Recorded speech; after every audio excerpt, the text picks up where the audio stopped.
എല്ലാ കൂട്ടുകാർക്കും നമ്മുടെ പുതിയൊരു വീഡിയോയിൽ സ്വാഗതം. നമ്മൾ ഡെയർ ടു ടോക്കിന്റെ 14ാമത്തെ എപ്പിസോഡിലോട്ടാണ് ഇന്ന് പോകാൻ പോകുന്നത്. കാരണം നമ്മുടെ ആ ഒരു എപ്പിസോഡ് സമൂഹത്തിൽ ഒരു ടാബ് എന്ന രീതിയിൽ നിലനിൽക്കുന്ന പല ടോപ്പിക്കിനെ കുറിച്ച് നമ്മൾ സംസാരിച്ചുകൊണ്ടിരിക്കുന്നുണ്ട്. നല്ല റെസ്പോൺസ് ആണ് കിട്ടിക്കൊണ്ടിരിക്കുന്നത്. പലരും പല ഡൗട്ടുകൾ ചോദിക്കുന്നുണ്ട്. അത് നമുക്ക് പുതിയ പുതിയ വീഡിയോസുകൾ ചെയ്യാൻ പ്രചോദനമാവുന്നുണ്ട്. നമ്മൾ മുമ്പ് സെക്ഷൽ ഡൈവേർഷൻസ് അല്ലെങ്കിൽ ലൈംഗിക വൈകൃതങ്ങളെ കുറിച്ചിട്ട് 2 വീഡിയോയിൽ ഡിസ്കസ് ചെയ്തിട്ടുണ്ടായിരുന്നു. നിങ്ങൾ കണ്ടില്ലെങ്കിൽ ജസ്റ്റ് ഒന്ന് ചെക്ക് ചെയ്യാൻ വേണമെങ്കിൽ ഞങ്ങളുടെ കാർഡിൽ ആഡ് ചെയ്തൊക്കെ നിങ്ങൾക്ക് ചെക്ക് ചെയ്യാവുന്നതാണ്. അപ്പോൾ ആ വീഡിയോയുടെ താഴെ ചില സുഹൃത്തുക്കൾ ചോദിച്ചിട്ടുണ്ടായിരുന്നു, നേരിട്ടും എന്നോട് ചോദിച്ചിട്ടുണ്ടായിരുന്നു, ഈ ഓറൽ സെക്സ്, അതായത് മൗത്ത് ഉപയോഗിച്ച് ചെയ്യുന്ന സെക്സ്വൽ രീതി യഥാർത്ഥത്തിൽ ഒരു സെക്ഷൽ ഡൈവേർഷൻ ആണോ അല്ലെങ്കിൽ ലൈംഗിക വൈകൃതമാണോ എന്ന രീതിയിൽ ചോദിച്ചിട്ടുണ്ടായിരുന്നു. അപ്പോൾ അതാണ് നമ്മൾ ഇന്നിവിടെ ഡിസ്കസ് ചെയ്യാൻ പോകുന്നത്. ഇതുമായിട്ട് ബന്ധപ്പെട്ട് പലർക്കും ഒരുപാട് ഡൗട്ടുകളുണ്ട്. നമ്മുടെ സമൂഹത്തിൽ ഒന്നും സംസാരിക്കാത്തതുകൊണ്ട് തന്നെ ഒരുപാട് ഡൗട്ടുകൾ നിലനിൽക്കുന്നുണ്ട്. കാരണം ഇങ്ങനെയുള്ള കാര്യങ്ങളെല്ലാം സംസാരിക്കുന്നത് ഒരു നെഗറ്റീവ് തിങ് ആണെന്നാണ് നമ്മുടെ സമൂഹം ബിലീവ് ചെയ്യുന്നത്. ഓക്കെ, അപ്പോൾ നിങ്ങൾ തന്നെയാണ് ആലോചിച്ച് നോക്കേണ്ടത്, ഇതൊക്കെ എത്ര നെഗറ്റീവായിട്ടുള്ള കാര്യമാണ്. നമ്മുടെ ലൈഫിൽ സംഭവിക്കുന്ന കുറച്ച് കാര്യങ്ങൾ തന്നെയാണ്, ലൈഫിൽ ഏതെങ്കിലും ഘട്ടത്തിൽ കടന്നു വരുന്ന കാര്യമാണ്. അപ്പോൾ ആ ഡൗട്ടുകളെ കുറിച്ച് ഡിസ്കസ് ചെയ്യുന്ന അത്ര മോശം കാര്യമായിട്ടൊന്നും ഞാൻ ബിലീവ് ചെയ്യുന്നില്ല. നിങ്ങൾ എന്താണെന്ന് വെച്ച് കഴിഞ്ഞാൽ നിങ്ങൾ തന്നെ ഡിസൈഡ് ചെയ്യാം. എനിവേ, നമുക്ക് നമ്മുടെ ടോപ്പിക്കിലോട്ട് പോവാം. അപ്പോൾ ആദ്യത്തെ ഒരു ഡൗട്ട് എന്ന് വെച്ച് കഴിഞ്ഞാൽ ഇതൊരു സെക്ഷൽ ഡൈവേർഷൻ ആണോ എന്നുള്ളത് തന്നെയാണ്. അത് തന്നെയാണ് നമ്മൾ ആദ്യം തന്നെ നോക്കാൻ പോണത്. ചില ആൾക്കാരോട് ചോദിച്ചു കഴിഞ്ഞാൽ ചിലർ പറയും ഇതൊരു സെക്ഷൽ ഡൈവേർഷൻ ആണ്, ലൈംഗിക വൈകൃതമാണ്, തെറ്റായ ഒരു രീതിയാണ് എന്ന് പറയാനുള്ള സാധ്യതകളുണ്ട്. അതെന്തുകൊണ്ടാണെന്ന് വെച്ച് കഴിഞ്ഞാൽ റീപ്രൊഡക്ഷൻ ആണ് ഈ ഒരു സിസ്റ്റം, അതായത് നമ്മുടെ ഈ ഒരു ഇൻ്റർകോഴ്സിൻ്റെ മെയിൻ ലക്ഷ്യമെന്ന് പലരും ചിന്തിക്കുന്നുണ്ട്. അപ്പോൾ അതാണ് ഒരു റൈറ്റ് സെക്സ് രീതി എന്ന് തിങ്ക് ചെയ്യുന്ന ആൾക്കാർ പറയും ഇത് ചിലപ്പോൾ ഒരു ലൈംഗിക വൈകൃത മെത്തേഡാണ് എന്ന് പറയാനുള്ള സാധ്യതകൾ കൂടുതലാണെന്നുള്ളതാണ്. പക്ഷേ ആക്ച്വലി അതൊരു ലൈംഗിക വൈകൃതമായിട്ട് അങ്ങനെ കാര്യമായിട്ട് കാണാനൊന്നും പറ്റില്ല. മനുഷ്യരുടെ കേസിൽ മാത്രമല്ല, മറ്റു പല മൃഗങ്ങളുടെ കേസിലും ആക്ച്വലി സെക്സ് എന്നുള്ളത് ഒരു സാറ്റിസ്ഫാക്ഷൻ, ഒരു എൻജോയ്മെൻറ്റിന് വേണ്ടി, ഒരു പ്ലഷറിന് വേണ്ടിയിട്ട് ചെയ്യുന്ന ഒരു കാര്യമായിട്ട് വരുന്നുണ്ട്. അതിൻ്റെ ഭാഗമായിട്ടാണ് നമ്മൾ മാസ്റ്റർബേഷൻ പോലുള്ള സ്വയംഭോഗം പോലുള്ള കാര്യങ്ങളൊക്കെ ചെയ്യുന്നത്. ആക്ച്വലി ഒരു ഇൻ്റർകോഴ്സ് അല്ല നടക്കുന്നത്, നമ്മളൊരു സെൽഫ് സാറ്റിസ്ഫാക്ഷൻ ആണ് അവിടെ നേടുന്നത്. അപ്പോൾ സെക്സ് ആക്ച്വലി ഒരു സാറ്റിസ്ഫാക്ഷന് വേണ്ടിയിട്ട് ചെയ്യുന്നുണ്ട് മനുഷ്യരും അതുപോലെ മറ്റു മൃഗങ്ങളും. അപ്പോൾ ഒരു സാറ്റിസ്ഫാക്ഷൻ്റെ കേസിലോട്ട് വരുമ്പോൾ ആക്ച്വലി ഒരു ഇൻ്റർകോഴ്സിന് ചിലപ്പോൾ കിട്ടുന്നതിനേക്കാൾ ഇല്ലെങ്കിൽ ചിലപ്പോൾ ഒരു സാറ്റിസ്ഫാക്ഷൻ കിട്ടുന്ന ഒരു മെത്തേഡായിട്ട് ഓറൽ സെക്സ് മാറുന്നുണ്ട്. അപ്പോൾ അതൊരു സെക്ഷൽ പെർവേർഷൻ ആണ് ഇല്ലെങ്കിൽ അങ്ങനെയുള്ളൊരു കാര്യമായിട്ടൊന്നും നമുക്ക് അതിനെ കാണാൻ പറ്റില്ല. ആക്ച്വലി അതിൻ്റെ പാർട്ടായിട്ട് പലരും ചെയ്യുന്നുണ്ട്. അത് വലിയൊരു തെറ്റായിട്ടൊന്നും നമുക്ക് കണക്കൂട്ടാൻ പറ്റില്ല. It's actually part of sex എന്ന് വേണമെങ്കിൽ നമുക്ക് പറയാം. പക്ഷേ അത് ഇമ്പോർട്ടൻ്റ് ആയിട്ടുള്ള കാര്യമൊന്നുമല്ല, ഒരു മസ്റ്റായിട്ട് ചെയ്യേണ്ടുന്ന ഒരു കാര്യമല്ല എന്നുള്ളതാണ് ആലോചിക്കേണ്ട കാര്യം. എന്തായിട്ടും ഇത് സംഭവിച്ചേ പറ്റുള്ളൂ എന്നുള്ളതൊന്നുമല്ല. പക്ഷേ ആക്ച്വലി ഒരു സാറ്റിസ്ഫാക്ഷൻ പാർട്ട്ണർ നൽകാൻ ചിലപ്പോൾ ഹെൽപ്ഫുൾ ആയിരിക്കും എന്നുള്ളതാണ്. അല്ലാതെ അതിൽ പ്രത്യേകിച്ച് കാര്യങ്ങളൊന്നുമില്ല. എന്തുകൊണ്ടാണ് ആൾക്കാർ ഇത് കൂടുതൽ പ്രിഫർ ചെയ്യുന്നത് ഇല്ലെങ്കിൽ എന്തുകൊണ്ടാണ് ആൾക്കാർ ഇത് ചെയ്യണമെന്ന് ആഗ്രഹിക്കുന്നത് എന്നുള്ളതാണ് അടുത്തൊരു ചോദ്യം എന്നുള്ളത്. അത് നമ്മൾ പറഞ്ഞു കഴിഞ്ഞു, കൂടുതൽ സാറ്റിസ്ഫാക്ഷൻ ലഭിക്കുക എന്നുള്ളത്. ഒരു ലേഡി മുമ്പ് എന്നോട് പറഞ്ഞൊരു കാര്യം പറയാം. നമ്മൾ ലിംഗവലിപ്പത്തെക്കുറിച്ച് ഇല്ലെങ്കിൽ അതൊരു പ്രശ്നമാണോ, വലിപ്പം എന്നുള്ളത് ഒരു വലിയൊരു മാറ്റർ ആണോ എന്ന രീതിയിൽ നമ്മൾ പല വീഡിയോകൾ ഡിസ്കസ് ചെയ്തിട്ടുണ്ടായിരുന്നു. പലതിലും നമ്മൾ കുറച്ച് കാര്യങ്ങളൊക്കെ പറഞ്ഞു പോയിട്ടുമുണ്ട്.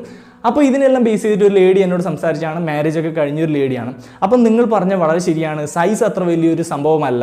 അവരെ സംബന്ധിച്ച് പേഴ്സണലി അവരുടെ ലൈഫിൻ്റെ കേസിൽ പറയുകയാണെങ്കിൽ അവരുടെ പാർട്ട്ണർ ഇല്ലെങ്കിൽ ഹസ്ബൻഡിൽ നിന്ന് അവർക്ക് സാറ്റിസ്ഫാക്ഷൻ ലഭിക്കുന്ന ഓറൽ സെക്സിലൂടെയൊക്കെ പെർട്ടിക്കുലർ ലേഡിക്ക് വളരെയധികം സാറ്റിസ്ഫാക്ഷൻ ലഭിക്കുന്നു എന്നാണ് പറഞ്ഞത്. അപ്പോൾ സൈസിൽ ഉപരി ഇങ്ങനെയുള്ള ഓറൽ സെക്സിലൂടെ അവർക്ക് കൂടുതൽ സാറ്റിസ്ഫാക്ഷൻ ലഭിക്കുന്നു. അതിൻ്റെ ഒരു ഫൈനൽ സ്റ്റെപ്പ് എന്ന രീതിയിൽ ഇൻ്റർകോഴ്സും കാര്യങ്ങളും നടന്നു പോവുകയും ചെയ്യുന്നു. അപ്പോൾ ആക്ച്വലി അവിടെ അവരുടെ ലൈഫിൽ കൂടുതൽ എൻജോയ്മെൻറ്റ് ഇല്ലെങ്കിൽ സെക്ഷൽ പ്രഷർ അതൊക്കെ ലഭിക്കാൻ വേണ്ടി ഓറൽ സെക്സ് വളരെയധികം ഹെൽപ്ഫുൾ ആണ് എന്ന് പെർട്ടിക്കുലർ ലേഡി എൻ്റെ അടുത്ത് ഷെയർ ചെയ്തിട്ടുണ്ടായിരുന്നു. അപ്പോൾ പലരുടെയും ലൈഫിൽ അത് അങ്ങനെയൊക്കെ തന്നെ ആയിരിക്കും. അത് ബോയ്സിൻ്റെ കേസിൽ ലേഡിയിൽ നിന്ന് അങ്ങനെ ഒരു സാറ്റിസ്ഫാക്ഷൻ ലഭിക്കാൻ തിരിച്ചു.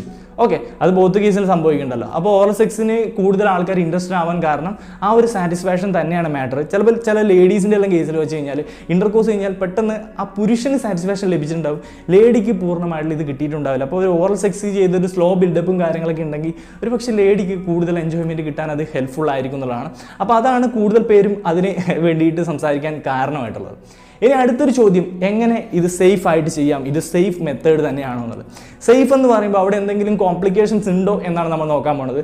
നമ്മൾ ശരിക്കും ഒരു റിയൽ സെക്സ് ചെയ്യുമ്പോൾ നമ്മൾ പറയാറുള്ള ഒരു കാര്യമുണ്ട്, സെക്ഷലി ട്രാൻസ്മിറ്റഡ് ഡിസീസ്, STD എന്ന് പറയും. അതായത് ഈ ഒരു സംഭവം ഓറൽ സെക്സ് ചെയ്യുമ്പം പ്രശ്നമുണ്ടോ എന്നുള്ളതാണ് ചോദ്യം. തീർച്ചയായിട്ടും ഓറൽ സെക്സ് ചെയ്യുമ്പോഴും ഇത്തരത്തിലുള്ള STDs അല്ലെങ്കിൽ സെക്ഷലി ട്രാൻസ്മിറ്റഡ് ഡിസീസ് പകരാനുള്ള സാധ്യതയുണ്ട്. ഇപ്പം നമ്മൾ യഥാർത്ഥ രീതിയിൽ ഒരു ഇൻ്റർകോഴ്സ്, വജീന അതുപോലെ പെനിസും കൂടി ഒരു ഇൻ്റർകോഴ്സ് സംഭവിക്കുകയാണെങ്കിൽ അവിടെ ഇത്തരത്തിലുള്ള രോഗങ്ങൾ പകരും. ഇപ്പോൾ ഹെർബ്സ് അതുപോലെ ഗൊണേറിയ പലതരത്തിലുള്ള രോഗങ്ങളുണ്ട്. അപ്പോൾ അത്തരത്തിലുള്ള രോഗങ്ങൾ പകരുമെന്നും പറയും. അപ്പോൾ നമ്മളവിടെ യൂസ് ചെയ്യുന്ന മെത്തേഡ് കോൺട്രാസെപ്റ്റീവ് മെത്തേഡ്സ് ഇപ്പോൾ കോണ്ടം അങ്ങനെയുള്ള കാര്യങ്ങളൊക്കെ യൂസ് ചെയ്തിട്ട് ഒരു സേഫ്റ്റി നമ്മൾ ചെയ്യാറുണ്ട്. സേഫ്റ്റി മുഖ്യം ബിഗിലേ എന്ന് നമ്മൾ പറയാറില്ലേ, അപ്പോൾ അതുപോലെ സേഫ്റ്റി ചെയ്യാറുണ്ട്. അപ്പോൾ ഈ ഒരു കേസിൽ എന്താണ് നമ്മൾ ചിന്തിക്കേണ്ടുന്ന ഒരു കാര്യം എന്ന് വെച്ച് കഴിഞ്ഞാൽ ഓറൽ സെക്സ് ചെയ്യുമ്പോഴും സെയിം പ്രോബ്ലംസ് ഉണ്ട്. ഇത്തരത്തിലുള്ള സെക്ഷുവലി ട്രാൻസ്മിറ്റഡ് ഡിസീസ് പാർട്ട്ണറിനുണ്ടെങ്കിൽ അത് സ്പ്രെഡ് ചെയ്യാനുള്ള പോസിബിലിറ്റീസ് ഉണ്ട് എന്നുള്ള കാര്യം നമ്മൾ മനസ്സിലാക്കി വെക്കേണ്ടുന്ന കാര്യമുണ്ട്. അപ്പോൾ എന്താണ് അതിനുള്ള സൊല്യൂഷൻ എന്ന് വെച്ച് കഴിഞ്ഞാൽ 2 തരം സൊല്യൂഷൻസാണ് ഉള്ളത്. ഒന്ന് ഇതേപോലെയുള്ള കോൺട്രാസെപ്റ്റീവ് മെത്തേഡ്സ്, അതായത് കോണ്ടം യൂസ് ചെയ്യുക എന്നുള്ളതാണ്. ഓറൽ സെക്സ് ചെയ്യുമ്പോഴും അത് യൂസ് ചെയ്യാവുന്നതാണ്. അതേപോലെ തന്നെ ഇനി ലേഡിയുടെ കേസിലേക്ക് ഒരു ബോയ് ലേഡിയിൽ ചെയ്യുകയാണെങ്കിൽ അവിടെ എന്ത് ചെയ്യാൻ പറ്റും? ഇപ്പോൾ ഗേൾ ബോയിലേക്ക് ചെയ്യുമ്പോൾ കോണ്ടം യൂസ് ചെയ്യാം. ഇനി നേരെ തിരിച്ചാണെങ്കിൽ എന്ത് ചെയ്യും എന്നുള്ളൊരു ചോദ്യമുണ്ട്. അവിടെ ഡെൻ്റൽ ഡാംസ് എന്ന് പറഞ്ഞ സംഭവമുണ്ട്. ചെറിയൊരു ഷീറ്റാണ്, ഓക്കെ, അത് വജീനയുടെ പുറത്ത് അറ്റാച്ച് ചെയ്തിട്ട് സംഭവം ചെയ്യാവുന്നതാണ്. അപ്പോൾ അത്തരത്തിൽ വേണമെങ്കിൽ ഡെൻ്റൽ ഡാംസ്, അത് ഇന്ത്യയിൽ അവൈലബിൾ ആണോയെന്ന് എനിക്കറിയില്ല. ആക്ച്വലി അതിനെക്കുറിച്ച് റിസർച്ച് ചെയ്തപ്പോൾ കാണാൻ പറ്റിയൊരു സംഭവമാണ് ഡെൻ്റൽ ഡാംസ് എന്ന് പറഞ്ഞത്. അത് വേണമെങ്കിൽ നമുക്ക് ഈസിലി ഉണ്ടാക്കാൻ പറ്റും. ഈ കോണ്ടംസ് കട്ട് ചെയ്തിട്ട് ഒരു ജസ്റ്റ് ഇവിടെ പിക്ക് ചെയ്യാനായിട്ട് ആഡ് ചെയ്തേക്കാം. അത് വേണമെങ്കിൽ നിങ്ങൾക്ക് ഒരു ചതുരാകൃതിയിൽ ആ ഒരു കോണ്ടം തന്നെ ഒരു ഡെൻ്റൽ ഡാമാക്കി മാറ്റിയെടുക്കാൻ പറ്റും. അപ്പോൾ ആ രീതിയിൽ സംതിങ് ഇങ്ങനെയുള്ള രോഗം ഉണ്ടെങ്കിൽ അതിനെ പ്രിവെൻറ്റ് ചെയ്യാൻ വേണ്ടിയിട്ട് ഒരു ബാരിയർ എന്ന രീതിയിൽ ഇങ്ങനെ യൂസ് ചെയ്യാവുന്നതാണ്. ഇനി മറ്റൊരു കാര്യം എന്ന് വെച്ച് കഴിഞ്ഞാൽ വേണമെങ്കിൽ പാർട്ട്ണറിന് ഇങ്ങനെയുള്ള രോഗമൊന്നും ഇല്ല എന്ന് ഉറപ്പുവരുത്തിയതിന് ശേഷം മാത്രം അതിലോട്ട് കിടക്കുന്ന കഴിഞ്ഞാൽ പ്രശ്നങ്ങളൊന്നുമില്ല. ആക്ച്വലി അങ്ങനെ ഒരു രോഗമില്ലെങ്കിൽ പിന്നെ അങ്ങനെ ഒരു കോംപ്ലിക്കേഷൻ്റെ കാര്യം ചിന്തിക്കേണ്ട ആവശ്യകതയെ വരുന്നില്ല എന്നുള്ളതാണ്. ഇനി അടുത്തൊരു ഡൗട്ട് എന്ന് വെച്ച് കഴിഞ്ഞാൽ ഈ പെർട്ടിക്കുലർ ബോഡി ഫ്ലൂയിഡ്, പുരുഷൻ്റെ ശരീരത്തിൽ നിന്ന് വരുന്ന ആ ഒരു സെമനും കാര്യങ്ങളും അതുപോലെ സ്ത്രീയുടെ ശരീരത്തിൽ നിന്ന് വരുന്ന ഒരു വൈറ്റിഷ് ഫ്ലൂയിഡ് ഉണ്ടല്ലോ, ആ ഒരു ഫ്ലൂയിഡ് ആക്ച്വലി ഇത് കൺസ്യൂം ചെയ്ത് കഴിഞ്ഞാൽ പ്രശ്നമുണ്ടോ? ഈ ഓറൽ സെക്സ് ചെയ്യുന്ന സമയത്ത് അത് വയറിലോട്ട് പോകാനുള്ള സാധ്യതകളുണ്ട്. അപ്പോൾ അങ്ങനെ ചെയ്ത് കഴിഞ്ഞാൽ പ്രശ്നമുണ്ടോ? അതിന് എന്തെങ്കിലും ആരോഗ്യ പ്രശ്നങ്ങളുണ്ടോ? ഇനി എന്തെങ്കിലും തരത്തിലുള്ള ഗുണങ്ങളുണ്ടോ എന്നൊക്കെയുള്ള ഡൗട്ടുകൾ കാര്യങ്ങളൊക്കെ പലരെ സംബന്ധിച്ചും ഉണ്ടാവും.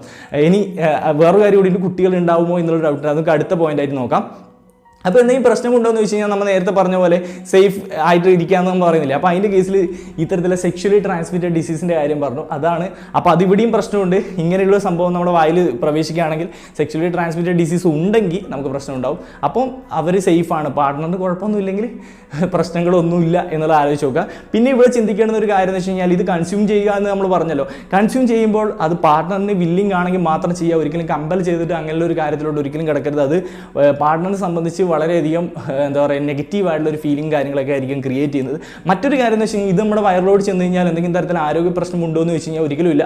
അത് നമ്മുടെ സ്റ്റൊമക്കിലൊക്കെ എത്തുമ്പോൾ തന്നെ അവിടെയുള്ള സ്ട്രോങ് ആയിട്ടുള്ള ഹൈഡ്രോക്ലോറിക് ആസിഡൊക്കെ അതിനെ ദഹിപ്പിച്ച് കളയുന്നത് മാത്രമേ ഉള്ളൂ. അല്ലാണ്ട് പ്രത്യേകിച്ച് വേറെ കോംപ്ലിക്കേഷൻസോ കാര്യങ്ങളൊന്നുമില്ല. അത്തരത്തിൽ തിങ്ക് ചെയ്ത് പേടിക്കേണ്ട ആവശ്യമില്ല. പക്ഷേ ഇത്തരത്തിലുള്ള സെക്ഷുവലി ട്രാൻസ്മിറ്റഡ് ഡിസീസ് ഉണ്ടെങ്കിൽ മാത്രമുള്ള കോംപ്ലിക്കേഷൻസ് മാത്രമേ ഉള്ളൂ. ഇനി ചിന്തിക്കുന്ന ഒരു കാര്യം എന്ന് വെച്ച് കഴിഞ്ഞാൽ കുട്ടികളുടെ കേസാണ്. ഇങ്ങനെ ചെയ്ത് കഴിഞ്ഞാൽ കുട്ടികൾ ഉണ്ടാവുമോ എന്നുള്ളത്. കാരണം ഈ മാരേജിന് മുമ്പേ തന്നെ ഇങ്ങനെയുള്ള കാര്യത്തിലോട്ടൊക്കെ കിടന്നിട്ട് ഇങ്ങനെ ചെയ്തതിന് ശേഷമായിരിക്കും ആലോചിക്കുക, അയ്യോ കുട്ടികൾ ഉണ്ടാവുമോ, ടെൻഷനായി, ആകെപ്പാടെ ടെൻഷനായി. അങ്ങനെ കോൺടാക്ട് ചെയ്ത ആൾക്കാരുണ്ട്. അതുകൊണ്ട് തന്നെയാണ് ഞാൻ പറയാൻ കാരണം. അതിനെപ്പറ്റിയുള്ള ഒരു അജ്ഞത കാരണമാണ് സംഭവം. അതിനെക്കുറിച്ച് പറയുകയാണെങ്കിൽ ഒരു തരത്തിലും കുട്ടികൾ ഉണ്ടാവില്ല, പോസിബിലിറ്റി ഇല്ല. ആക്ച്വലി ആ ഒരു റിയൽ സെക്സ് എന്ന് പറയുന്നത്, ഇല്ലെങ്കിൽ ആ ഒരു വജീന അതുപോലെ പെനിസും കൂടി ചേരുന്ന ഇന്റർകോഴ്സ് മെത്തേഡിലൂടെ മാത്രമേ കുട്ടികൾ ഉണ്ടാവുള്ളൂ. അപ്പോൾ ആ ഒരു സ്പേം അടങ്ങിയ ആ ഒരു സംഭവം ഉള്ളിലോട്ട് പ്രവേശിക്കുമ്പോൾ, ആ വജീനയിലൂടെ ഉള്ളിലോട്ട് പ്രവേശിക്കുമ്പോൾ ആ ഒരു എന്താ പറയുക ഗർഭപാത്രത്തിൽ യൂട്രസിലെത്തിയിട്ട് അവിടെ നിന്ന് ഫാലോപ്പിയൻ ട്യൂബുകളിലെത്തി അവിടെ വെച്ചിട്ടാണ് ഫെർട്ടിലൈസേഷൻ നടക്കേണ്ടത്. അപ്പോൾ അവിടെ സ്പേം എത്തിയാൽ മാത്രമാണ് ഫെർട്ടിലൈസേഷൻ നടക്കുക. ഓവവും ഈ ഒരു സ്പേമും കൂടി ചേർന്നിട്ട് ഫെർട്ടിലൈസേഷൻ നടന്ന ഒരു കുട്ടിയായി മാറുക. അല്ലാത്ത പക്ഷം വേറെ പോസിബിലിറ്റീസ് ഒന്നുമില്ല. നമ്മൾ തിങ്ക് ചെയ്ത് കോംപ്ലിക്കേഷൻ ആവേണ്ട ആവശ്യമില്ല. നമ്മുടെ ഈ ഒരു ദഹന വ്യവസ്ഥ അതും ഈ റീപ്രൊഡക്റ്റീവ് സിസ്റ്റമായിട്ട് ഒരു ബന്ധമൊന്നുമില്ല. അതുകൊണ്ട് വായിലൂടെ പ്രവേശിച്ചു എന്ന് കരുതിയിട്ട് കുട്ടികളൊന്നും ഉണ്ടാകാൻ പോകുന്നില്ല. അപ്പോൾ അവിടെ ഒരു കോംപ്ലിക്കേഷൻസിൻ്റെ കാര്യമേ ഇല്ല എന്നുള്ളതാണ്. ഇനി അടുത്തായിട്ടുള്ളൊരു ഡൗട്ട് എന്ന് വെച്ച് കഴിഞ്ഞാൽ പ്യൂബിക് ഹെയർസ്. ആണുങ്ങളിലും അതുപോലെ പെണ്ണുങ്ങളിലും പ്യൂബിക് ഹെയർസ് ഉണ്ടാവും. ആ ഒരു ഹെയർസ് എവിടെയാണെന്ന് മനസ്സിലായല്ലോ. അപ്പോൾ അവിടേക്ക് ഹെയർസ് ഉണ്ടാവും. ഓക്കെ, ആണുങ്ങളിലുണ്ട് പെണ്ണുങ്ങളിലും ഉണ്ട്. അപ്പോൾ ഇത് റിമൂവ് ചെയ്യണമോ ഓറൽ സെക്സിൻ്റെ കേസിൽ എന്നുള്ള ചോദ്യം പലരുടെ കേസിലും ഉണ്ടാവും. ആക്ച്വലി റിമൂവ് ചെയ്യണോ എന്നുള്ളത് ചോയ്സാണ്. ഇപ്പോൾ ഒരാൾ പ്രോപ്പർ ഹൈജീനോ കാര്യങ്ങളോ മെയിൻറ്റെയിൻ ചെയ്യുന്ന ഒരാളെ സംബന്ധിച്ചിട്ട് അവിടെ പ്രശ്നങ്ങളൊന്നുമില്ല.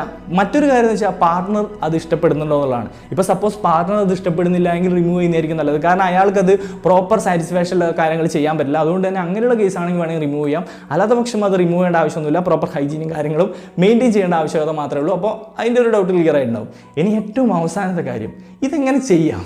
ഇതെങ്ങനെ ചെയ്യാമെന്നൊന്നും നമ്മൾ പറയാൻ ഉദ്ദേശിക്കുന്നില്ല. പക്ഷേ ശ്രദ്ധിക്കേണ്ടുന്ന കുറച്ച് കാര്യങ്ങൾ തീർച്ചയായിട്ടും നോട്ട് ചെയ്യേണ്ടതുണ്ട്. ഇത് ചെയ്യാമെന്നുള്ളതിൻ്റെ പല വീഡിയോകളും യൂട്യൂബിലൊക്കെ ലഭ്യമായിരിക്കും. നമ്മൾ അതൊന്നും ഉദ്ദേശിക്കുന്നൊന്നുമില്ല.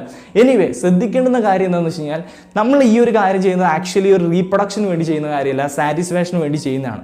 അപ്പോൾ ഇവിടെ പാർട്ട്ണറിൻ്റെ താല്പര്യം എന്നുള്ള കാര്യം വളരെ വളരെ ഇമ്പോർട്ടൻ്റ് ആണ്. അപ്പോൾ അയാൾ ഇതിൽ താല്പര്യപ്പെടുന്നുണ്ടോ, ഇങ്ങനൊരു കാര്യം ചെയ്യാൻ തന്നെ താല്പര്യപ്പെടുന്നുണ്ടോ എന്നുള്ളത് കൃത്യമായിട്ട് ചോദിച്ച് മനസ്സിലാക്കിയതിന് ശേഷം മാത്രം ചെയ്യുക. അല്ലാണ്ട് കമ്പൽ ചെയ്ത് ചെയ്യേണ്ടുന്ന ഒരു കാര്യമല്ല. അതുകൊണ്ട് പാർട്ട്ണറിനെ ഈ ഈക്വൽ റെസ്പെക്റ്റ് കൊടുക്കുക എന്നുള്ളതാണ്. ആണ് പെണ്ണിനോടാണെങ്കിലും പെണ്ണ് ആണിനോടാണെങ്കിലും ഇങ്ങനെയുള്ള ഒരു കാര്യം പലർക്കും ഇൻട്രസ്റ്റഡ് ആയിട്ടുള്ള ഒരു കാര്യമായിരിക്കില്ല, അവർക്കൊരു വളരെ നെഗറ്റീവ് ഫീലിംഗ് നൽകുന്ന ഒരു കാര്യമായിരിക്കും. അപ്പം നമ്മുടെ ലൈഫിൽ ഇത് സംഭവിക്കണം, നമ്മുടെ പാർട്ണർ ഇങ്ങനെ തന്നെ തിങ്ക് ചെയ്യുന്ന ആളായിരിക്കണം എന്ന് തിങ്ക് ചെയ്യുന്നെങ്കിൽ അത് വല്ലാത്തൊരു ധാർഷ്ട്യമായി പോകും. അതൊരിക്കലും ചെയ്യരുത്. റെസ്പെക്റ്റ് കൊടുക്കുക, ഓരോ ഇൻഡിവിജ്വലിനും അതിൻ്റെതായ റെസ്പെക്റ്റ് കൊടുക്കുക. അത് പാർട്ണർ ആണെങ്കിലും റെസ്പെക്റ്റ് കൃത്യമായിട്ട് തന്നെ കൊടുക്കേണ്ടതുണ്ട്. അപ്പോൾ അവർ താല്പര്യപ്പെടുന്നുണ്ടോ എന്ന് മനസ്സിലാക്കിയതിന് ശേഷം മാത്രം കാര്യത്തിലോട്ട് കിടക്കുക എന്നുള്ളത് പ്രത്യേകം ശ്രദ്ധിക്കേണ്ട കാര്യമുണ്ട്. അതുകൊണ്ട് അവരോട് ചോദിക്കുക, അവർക്ക് ഇഷ്ടപ്പെടുന്ന രീതിയിൽ കാര്യങ്ങൾ ചെയ്യുക. അപ്പോൾ സാറ്റിസ്ഫാക്ഷൻ ഒരു മെയിൻ മാറ്റർ ആയതുകൊണ്ട് തന്നെ അവർക്ക് ഇൻട്രസ്റ്റ് ഉണ്ടെങ്കിൽ മാത്രം ചെയ്യുക, അല്ലാത്ത പക്ഷേ ഒരു എന്താ പറയുക ഡൊമസ്റ്റിക് റേപ്പായിട്ട് അത് മാറും. അപ്പോൾ അതൊക്കെ തീർച്ചയായിട്ടും ശ്രദ്ധിക്കേണ്ടുന്ന ഒരു കാര്യമാണ്. അപ്പോൾ അത്രയൊക്കെ തന്നെ ഉള്ളൂ. ഏകദേശം നിങ്ങളുടെ ഡൗട്ടുകളൊക്കെ ഈ വീഡിയോയിലൂടെ ക്ലിയർ ആയിട്ടുണ്ടാവുമെന്നാണ് ഞാൻ വിചാരിക്കുന്നത്. ഇനി എന്തെങ്കിലും തരത്തിലുള്ള ഡൗട്ടുകൾ കാര്യങ്ങൾ ഇനി എന്തെങ്കിലും തരത്തിലുള്ള വീഡിയോ ഐഡിയാസ് ഒക്കെ ഉണ്ടെങ്കിൽ കമന്റ് ബോക്സ് അവിടെ ഫ്രീ ആണ്, തീർച്ചയായിട്ടും കമന്റ് ചെയ്യുക. നേരിട്ട് ഫോളോ ചെയ്യുന്നുണ്ടെങ്കിൽ ഇൻസ്റ്റാഗ്രാമിൽ ഫോളോ ചെയ്യാവുന്നതാണ്. നിതിൻ സോൾട്ട് എന്നാണ് എൻ്റെ ഐഡി. അതിൻ്റെ ലിങ്കൊക്കെ ഞാൻ ഫസ്റ്റ് കമന്റ് ആയിട്ടും അതുപോലെ ഡിസ്ക്രിപ്ഷനിലൊക്കെ കൊടുത്തിട്ടുണ്ടാവും, നിങ്ങൾക്ക് ഫോളോ ചെയ്യാവുന്നതാണ്. പിന്നെ ഈ വീഡിയോ ഇഷ്ടപ്പെടുമെങ്കിൽ ലൈക്ക് ചെയ്യുക, അതുപോലെ തീർച്ചയായിട്ടും കൂട്ടുകാരിലേക്ക് ഷെയർ ചെയ്യാൻ ശ്രമിക്കുക, വലിയ കമന്റുകൾ രേഖപ്പെടുത്തുക. അപ്പോൾ അത്രയ്ക്ക് തന്നെയുള്ളൂ. നല്ല നല്ല വീഡിയോസുകൾ നിങ്ങൾക്ക് ആവശ്യമുള്ള സമൂഹത്തിൽ എന്താ പറയുക സംസാരിക്കാൻ പഠിക്കുന്നതും നിങ്ങൾ അറിയേണ്ടതുമായിട്ടുള്ള അറിവുകളുമായിട്ട് നമ്മൾ വീണ്ടും വരുന്നതായിരിക്കും. അപ്പോൾ ഇങ്ങനെയുള്ള ഒരു ടാബു എന്ന രീതിയിൽ ചിന്തിക്കുന്ന കാര്യങ്ങൾ നോർമലൈസ് ആയിട്ട് നമ്മൾ ഡിസ്കസ് ചെയ്യേണ്ടുന്ന, നമ്മൾ മനസ്സിലാക്കിയിരിക്കേണ്ടുന്ന അറിവുകൾ തന്നെയാണ്. അത് തന്നെയാണ് നമ്മുടെ വീഡിയോകളുടെ ലക്ഷ്യം എന്നുള്ളത്. അപ്പോൾ നമ്മുടെ ചാനൽ ഫോളോ ചെയ്യണമെന്നുണ്ടെങ്കിൽ സബ്സ്ക്രൈബ് ചെയ്ത് ബെല്ലൈക്കൺ എനേബിൾ ചെയ്യുക, ഓൾ നോട്ടിഫിക്കേഷൻ ക്ലിക്ക് ചെയ്ത് വെക്കുക. അപ്പോൾ അത്രയ്ക്ക് തന്നെയുള്ളൂ. മറ്റൊരു അടിപൊളി വീഡിയോ ആയിട്ട് വീണ്ടും വരാൻ പറ്റുന്ന പ്രതീക്ഷയോടെ നിർത്തുന്നു. It's me Nitin Raj.